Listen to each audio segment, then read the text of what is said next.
ओम तत्सत। ओम श्री परमात्मने नमः।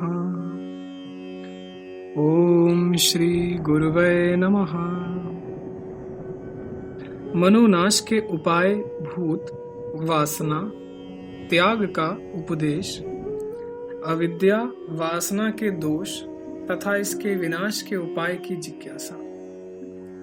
श्री वशिष्ठ जी ने कहा, जैसे बर्फ का रूप शीतलता और काजल का रूप कालिमा है, उसी प्रकार मन का रूप अत्यंत चंचलता है। श्री राम जी ने पूछा, ब्रह्मन, इस अत्यंत चंचल मन के तीव्र वेग या चपलता का बल पूर्वक निवारण कैसे हो सकता है? श्री वशिष्ठ जी ने कहा, श्री राम, इस जगत में कहीं भी चपलता से रहित मन नहीं देखा जाता। जैसे उष्णता अग्नि का धर्म है, वैसे ही चंचलता मन का। चेतन तत्व में जो यह चंचल क्रिया शक्ति विद्यमान है, उसी को तुम जगत का आडंबर रूप मानसी शक्ति समझो।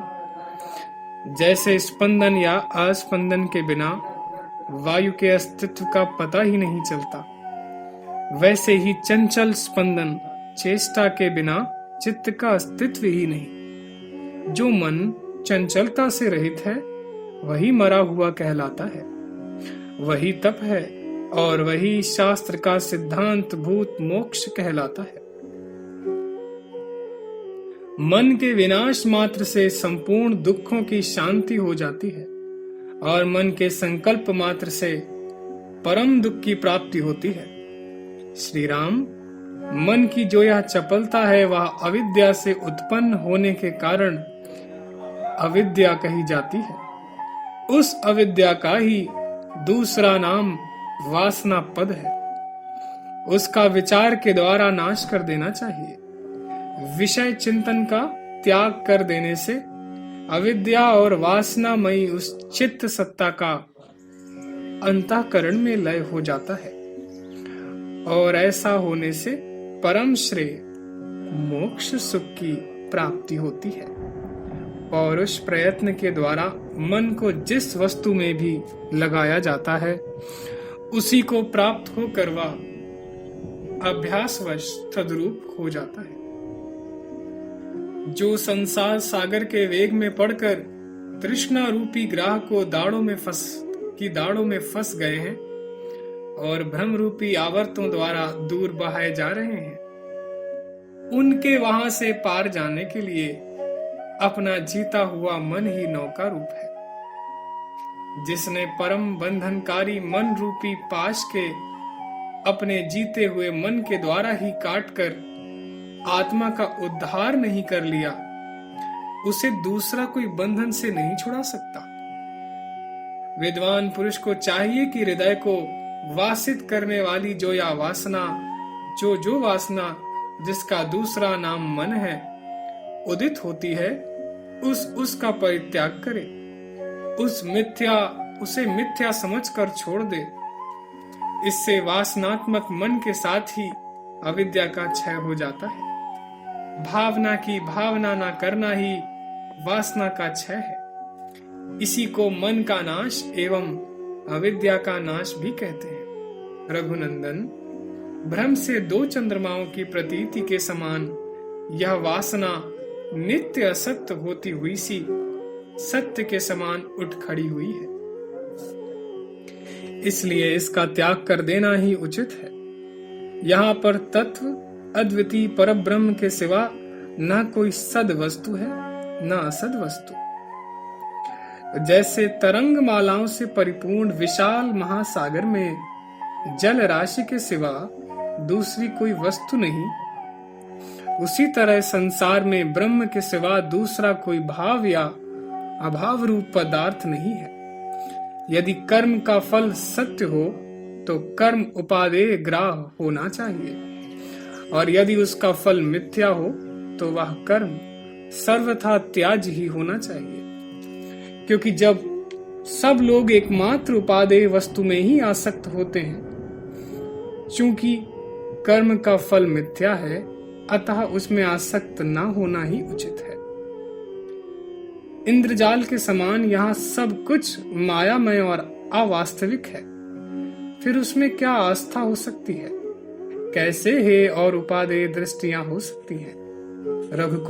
रघुकुल तिलक श्री राम, संसार वृक्ष की बीज कणिका रूप जो यह अविद्या है, इसका अस्तित्व नहीं है, तो भी यह सत्ता युक्त वस्तु की भांति विस्तार को प्राप्त हुई है। यह अविद्या मनोराज्य की भांति केवल कल्पित आकृति मात्र से भासित होती है। सत्यता का इसमें सर्वथा अभाव है।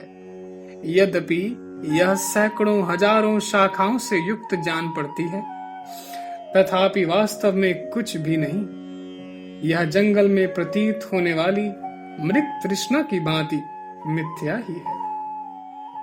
तो भी इसने व्यर्थ ही आडंबर फैला रखा है। जैसे मृग तृष्णा उन भोले भाले मृगों को ही धोखे में डालती है, मनुष्यों को नहीं, उसी प्रकार यह अविद्या अज्ञ पुरुषों को ही धोखा देती है, विज्ञ पुरुषों को नहीं। जैसे प्रलय काल की आंधी भीषण रूप धारण कर धूल राशि से व्याप्त हो बलपूर्वक तीनों लोकों को आक्रांत कर लेती है, उसी प्रकार अविद्या भी भयंकर आकार धारण कर विचरती है।